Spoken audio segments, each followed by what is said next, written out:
I feel like I will make a lot of people angry with my DNFs. Right, so hello, we are in a little bit of a different place because I needed to have my laptop set up in front of me for this video because I will be reacting to my 2021 classics TBR. Last year I did a video of 10-ish classics I would like to read in 2021, and I'm going to tell you which I've read. And I'm going to tell you which I've read and which I didn't and which I DNF'd. Yes, I have kittens in this room because even though you might not expect this, I'm filming in the middle of the day and during the day I look after them. There might be some noises. Also, I did a poll on my community tab because I honestly thought that I would just film the 2022 classics TBR, and at the beginning of it I would just briefly update you on how my kind of challenge list went last year. But I did a poll and people actually voted for 2 separate videos, so in this video I will update you on what I've read in 2021, and there will be a separate video where I will talk about classics I would like to read in 2022. Yes, it will be rather light, but oh my god. But I hope you watch it nevertheless. Oh my god. Okay, kittens are going insane. So I'm really sorry about the noises. I'm going to skip the intro to the video and just let's get on with the list. Let's go. So first we have The Odd Woman by George Gissing. I have never read anything by George Gissing, but I think I've heard Katie from Books and Things talk about it, and it sounds very feminist, and I mean proto-feminist because, you know, it's set in the 19th century in London. I believe it follows different women. I think we just see how the life of women was in the second half of the 19th century, what they could do to support themselves. So I'm very excited about this one. Okay, so yes, I read this one. It appeared on my favorite books of 2021. It was at the very bottom of the list because I gave it 4.5 stars, but it was still one of my favorites, and I do talk about it extensively in that video. Like half of that video is just me talking about The Odd Woman by George Gissing, so I'm not going to talk much about this one. Yeah, 4.5 stars. Would really recommend it. I was correct with the synopsis. Very feminist. Does talk about how women could support themselves in the 19th century. Next. I think in the title of the video I said that I'm going to talk about 10 books, but sometimes it's more like here's an author that I would like to read more books from, and here's the books that I'm interested in, but you know, it's not necessarily one book and I don't know which one I'm going to read yet. So here we have Edith Wharton. So as you might know, okay, so the 2 books I'm showing you, I have not read Ethan Frome or The Age of Innocence, but I do know for a fact that at the end of the video I talk about another book. Let me fast forward to that. I think that's everything. Let me check, just in case I missed something. Oh, I have my list here. I think I forgot to talk about Summer when I was talking about Edith Wharton. Ethan Frome, I think, is a good book to read in the winter. I don't know if that's true, but that's my intuition. There's also the book called Summer, and maybe I should read it in the summer. And girl, you did. So I did read that book. I gave it 4 stars. It's kind of hard to say that I enjoyed an Edith Wharton book because Edith Wharton books tend to be rather depressing, and we started off all like light and breezy with this young naive girl working during the summer at this library, and there were like no visitors pretty much, so she was just bored there, and I was like, girl, you're living my dream. But we ended up how we always do, which is miserable. Like I just closed the book and I was like, cool, I kind of want to drown myself. But yeah, I really like Edith Wharton's writing style and I still would recommend it. Here's the thing, like when it comes to tragedy, I feel like there's a difference between like writing realistically and writing kind of over dramatically. Thomas Hardy. So I feel like I like my misery to be a little bit more subtle and quiet. So this is like pretty much a coming of age story with a summer romance, except that it just doesn't go well. Okay, so let's get to the next one. So we'll see. This is actually a great segment to talk about the next book that I want to read, which is Madame Bovary by Gustave Flaubert. I'm pretty sure this is also a book where the woman cheats on her husband, and this is just a thing that I don't like reading in books. Okay, I read this, probably know this already, that this book also ended up on my favorite books of 2021 video, and I gave it, well, actually I gave it 4.5 stars, but I'm kind of tempted to round it up to 5 stars. So another red one. I literally have a whole video dedicated to just this book, like whole video essay. If you want to hear a little bit more about it, head over there. Next we have Orlando by Virginia Woolf. I do think the main character of the story, Orlando, was born in, I think it's from the 18th or 17th century. The whole story spans throughout like 300 or 400 years, and it's about the main character Orlando, who in this period of time kind of sometimes switches between being a woman and a man, and I think that's a very interesting concept for a book that was written in, I don't know, 1920s probably, to explore gender like that in the beginning of the 20th century. That's amazing. So yeah. Okay, I have read this. I talked about it by the only wrap-up I did last year, and I gave it 2 stars. I did not enjoy it. Okay, first of all, let me correct myself. In the video I said that Orlando, the main character, switches between being a man and a woman. That's not true. At the beginning of the story, Orlando is born a man, but then one day just turns into a woman and continues living as a woman. Orlando didn't want to be a woman, like it just happens one day. So yeah, nothing is really explained like why that happened, and that's one of my problems. Is the whole story.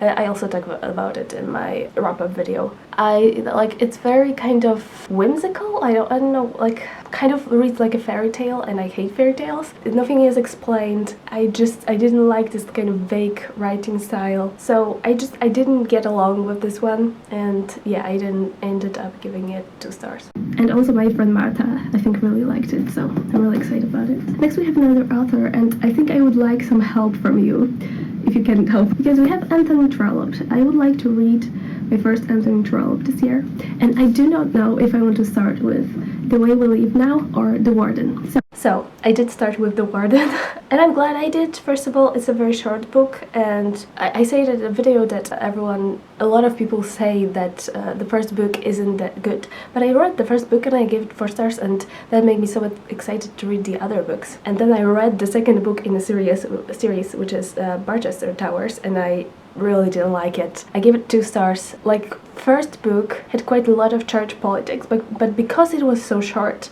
I was like, you know what? I don't care, it was quite fun. But then there's even more church politics in the second book.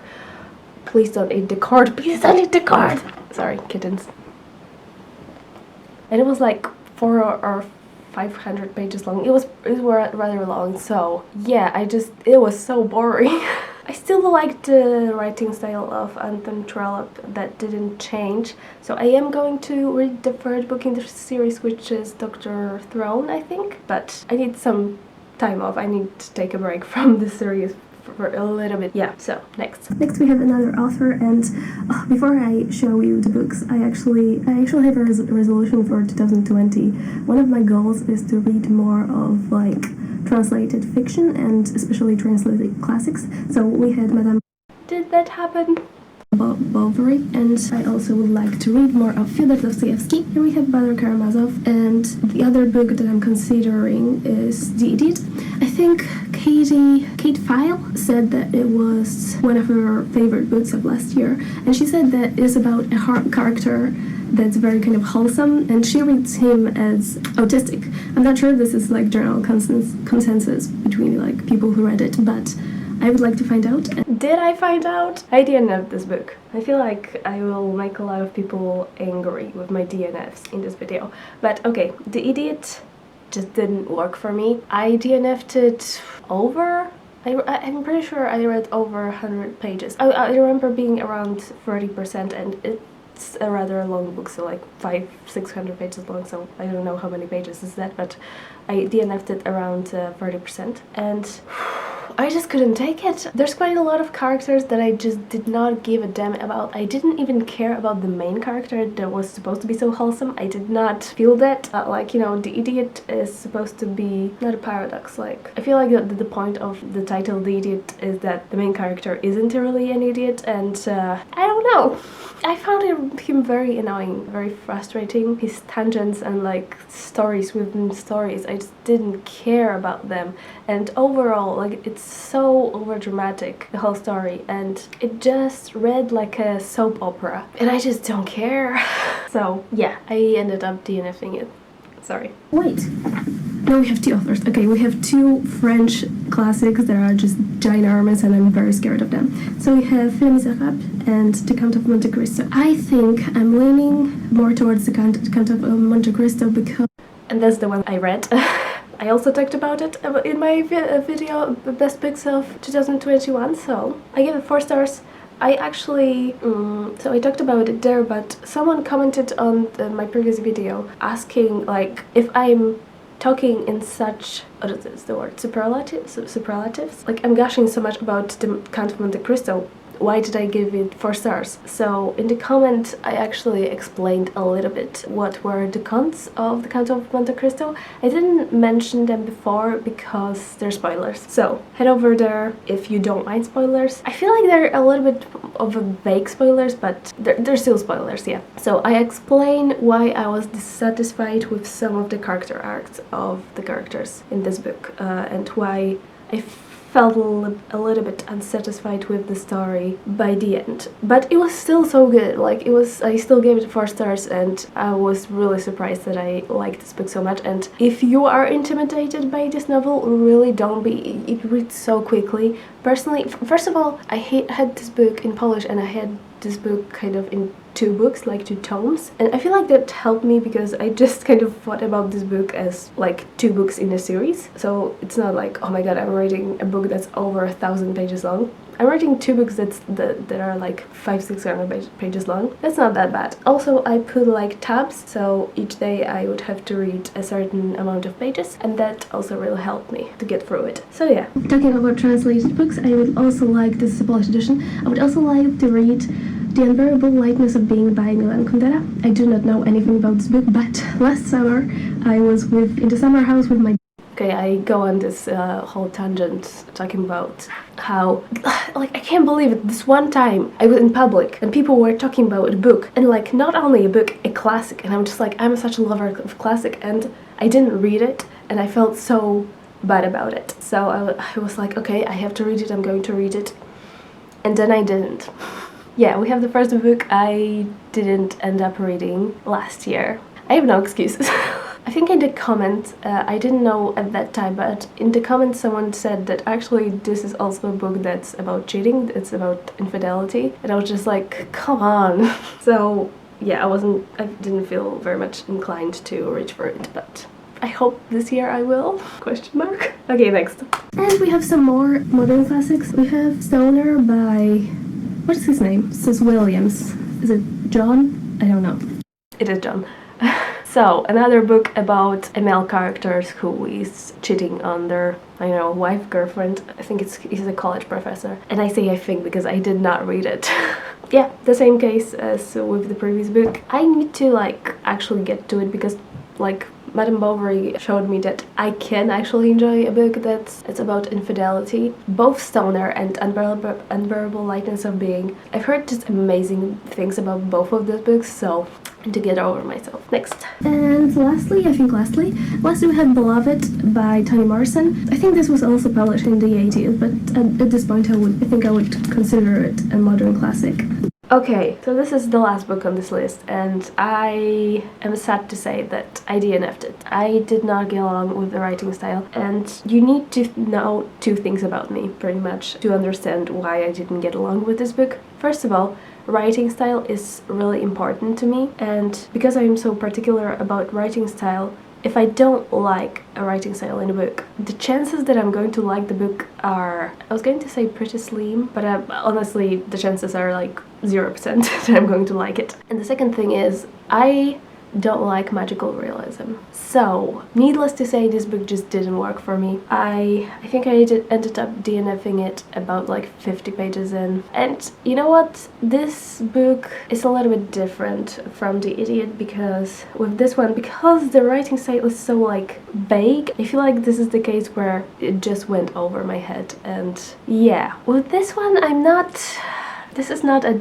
definite DNF like The Idiot is. I might try it in the future, but like a few years in the future maybe. But yeah, for now it didn't work for me. So that's it, but that's not all the classics I've read last year. I've also read, and I'm not going to mention non-fiction or plays or Agatha Christie books, but aside from those categories, I have a list. I read We Have Always Lived in the Castle by Shirley Jackson. I gave it 3.5 stars. I talked about it in the only wrap-up I did last year. I also read Miss Pettigrew Lives for a Day by Winifred Watson, and I ended up giving it 3 stars. Also talk about it in my wrap-up. It was fun, it was entertaining, but then there's a lot of xenophobic comments and like anti-Semitic comments that just were frustrating at some point. Like not once, not twice, there were just quite a few comments that the further I got, the more just unsettled I was with the story, and I couldn't enjoy it, so I ended up giving it 3 stars. Then we have Kindred by Octavia Butler.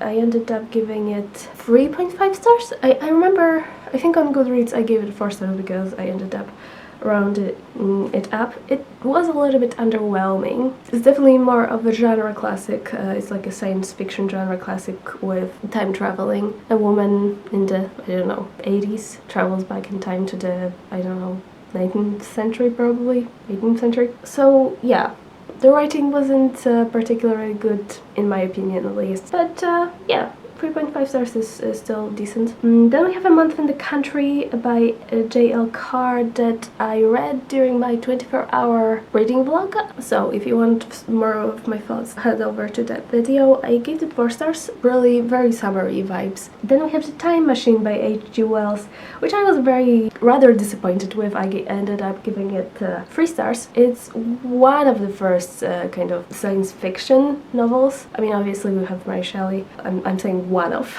okay? So this book was written in 1895, and you know, to talk about time traveling in that way, I feel like that shows that H.G. Wells was pretty much, like very much ahead of his time. But I don't know, it felt very dry. The time traveler in this book travels to the future, and he travels to the very distant future. He travels to the year, or I think he jumps ahead like 800,000 years to the future, and like humans are pretty much no longer humans, they're like another species completely. So it felt too distant and too unfamiliar for me, and the characters were a little bit flat. But still, I can appreciate it for, you know, doing something others weren't writing at the time, so I give it 3 stars. And lastly, we have The Time Machine, which I said in my previous video that if you were underwhelmed with The Time Machine by H.G. Wells, you should read The Machine Stops by Ian Forster. I give 5 stars, loved it. I do talk about it in my favorite books of 2021, and that's it. That's all the classics I read last year. I didn't talk about non-fiction, for example, or plays, because when it comes to non-fiction, like, what am I going to say about the Communist Manifesto? Like, come on. But yeah, that's everything. The next video I'm very excited about. I'm going to talk about classics I would like to read this year. It is late, but I'm so excited. I hope you are too. So, I'll see you in the next video, and yeah, bye.